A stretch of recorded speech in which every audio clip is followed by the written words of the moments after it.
बिहार को सरेआम लूटा जा रहा है और गरीबों और बेरोजगारों को सड़कों पर पीटा जा रहा है।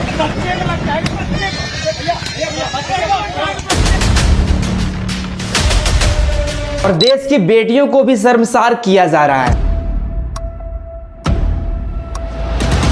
सबसे पहले तो बिहार में इलेक्शन के टाइम पे नीतीश कुमार ने 10-10 हजार देकर उनके वोट को खरीद लिया। बाद में उन्हीं गरीबों के ठेले, टपरी, दुकान और मकान को मिट्टी में मिला दिया। गरीब का घर तोड़वा के अच्छा नहीं किया है तुमने। मेरे बेटा का काम नहीं, मेरा काम नहीं, मुझे बुरी पे में कोई काम पर नहीं रखेगा। कहाँ जाओ है?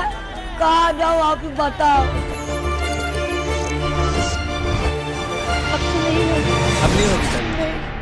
लेकिन अभी भी बहुत लोग ऐसे होंगे जो कहेंगे ऐसे कैसे हो सकता है, और ये सब कर कौन रहा है, वो भी मोदी राज में। तो सबसे पहले आप इस वीडियो को देखिए। हमें जान दे दो, मार दो। हम मारेंगे, मारेंगे, हम चोर खा के यही मारेंगे। और हमको खजराने लेके जाना है आप लोग सब, क्योंकि हमारा तो कोई भाई भी नहीं है। हमारे पापा यहाँ नहीं रहते, हमारे पापा ट्रक चलाते हुए बाहर रहते हैं। कुछ नहीं दे रहे, कुछ नहीं दे रहे हमको। इनके रोते, चिल्लाते, चीखते और गिड़गिड़ाते हुए एक एक चेहरा बता रहा है कि ये लोग बेघर हो चुके हैं। और ये सब कर रहा है दोस्तों बिहार के बीजेपी सरकार नीतीश कुमार। खैर इसे छोड़िए, आप बताइए कि अगर कोई अपराध करे तो सजा कौन देगा, बुलडोजर या फिर अदालत? आज देश में एक ऐसा सिस्टम बनता जा रहा है जहां फैसला तो पहले हो जाता है और सुनवाई बाद में होती है, और इसी को बीजेपी वाले कहते हैं बुलडोजर न्याय। लेकिन अब सवाल ये है कि क्या ये न्याय है या फिर संविधान के खिलाफ सीधा कार्रवाई? ये सुप्रीम कोर्ट का ऑर्डर है कि कोई भी बिना नोटिस के किसी के घर को कोई नहीं तोड़वा सकता। और यहाँ पर यह भी साफ लिखा है कि जिनका घर टूटने वाला है उनको कम से कम 15 दिन पहले नोटिस भेजना अनिवार्य है। लेकिन बिहार में ऐसा कुछ भी नहीं किया गया और सभी गरीबों के घर को तोड़कर ये लोग साफ कर रहे हैं।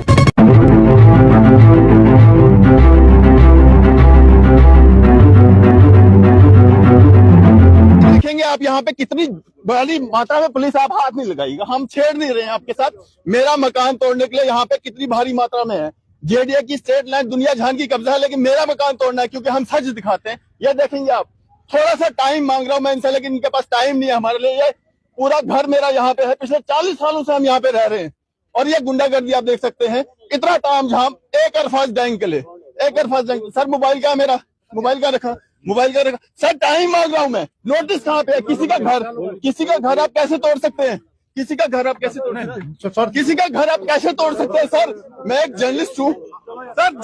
ये देखिए लाइव चल रहा है। पिछले कुछ सालों में आपने कई बार देखा होगा, किसी दंगे के बाद, किसी अपराध के बाद या फिर किसी आरोप के बाद सीधा बुलडोजर पहुंच जाता है और किसी से बिना परमिशन लिए, बिना नोटिस के उनके घर को मिट्टी में मिला दिया जाता है। सरकार का सीधा कहना है कि अपराधियों में डर जरूरी है, तभी समाज सुरक्षित रहेगा। लेकिन इस चीज पर संविधान क्या कहता है? भारत का संविधान कहता है कि जब तक अदालत दोषी साबित ना करे तब तक वो आरोपी ही होता है, अपराधी नहीं। यानी कि पहले सुनवाई, फिर फैसला, फिर उसके बाद सजा। लेकिन यहीं पर बुलडोजर न्याय में फैसला, तबाही और सजा सब एक साथ हो जाता है। अब हम लोग फिर से बिहार की जमीनी हकीकत पर आते हैं। हाल ही में बिहार के कई घरों पर बुलडोजर चलाया गया और कहा गया कि यह अवैध निर्माण था। लेकिन यहाँ पर सवाल ये उठता है दोस्तों कि क्या उन लोगों को पूरा मौका दिया गया ताकि वो एटलीस्ट अपने घर के सामान को साइड कर सके? या तो क्या उन्हें नोटिस मिला?